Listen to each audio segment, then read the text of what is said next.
हाँ, नहीं इसलिए जैसे आप अभी समझा रहे हैं, तो अब मुझे भी ऐसा लग रहा है कि जो मानसिक स्थिति से स्वस्थ नहीं है, तो उन्होंने तो विवाह को जो आपने तो बहुत ऊँचाई दे दी विवाह को, उन्होंने तो विवाह को एक लीगल प्रोस्टिट्यूशन ही तो बना दिया है।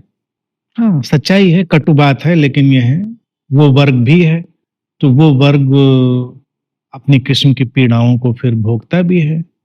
हमने भारत में विवाह को दिव्यता की ऊँचाई दी थी।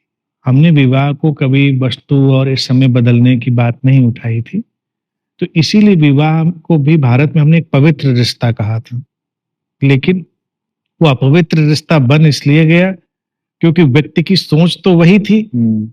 हमारे कह देने से क्या हो जाता है पवित्र रिश्ता? सारे लोग अपने विवाह के कार्ड पे छपवाते हैं, 2 आत्माओं का मिलन। आत्मा शब्द पहली बार सुनते हैं जब वो कार्ड पे छप रहा होता है। उसके पहले उनका उससे कोई आमना-सामना भी नहीं होता है, कोई लेना-देना भी नहीं होता है। अच्छा हो, ईमानदारी कहते हैं 2 सुंदर देहों का मिलन। क्या समस्या है? देहों के मिलन में भी तो सौंदर्य है, दिव्यता है। लेकिन भारत में हमने ये परिकल्पना की कि हम आत्मिक तल पर भी मिलें, आत्मिक तल पर भी जाएँ। तो देह, मन, चेतना, ये सारे तल हम वहाँ पर लाँघ सकते हैं।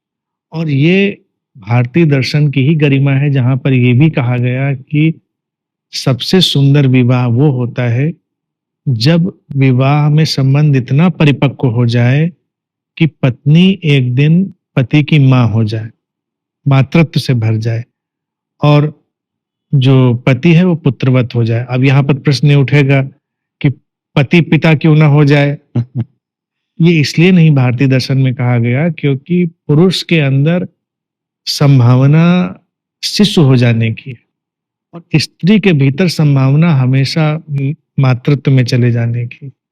पुरुष में जो पिता है वो कल्टीवेटेड है, हुँ। पिता नैसर्गिक नहीं है। स्त्री में मातृत्व नैसर्गिक है।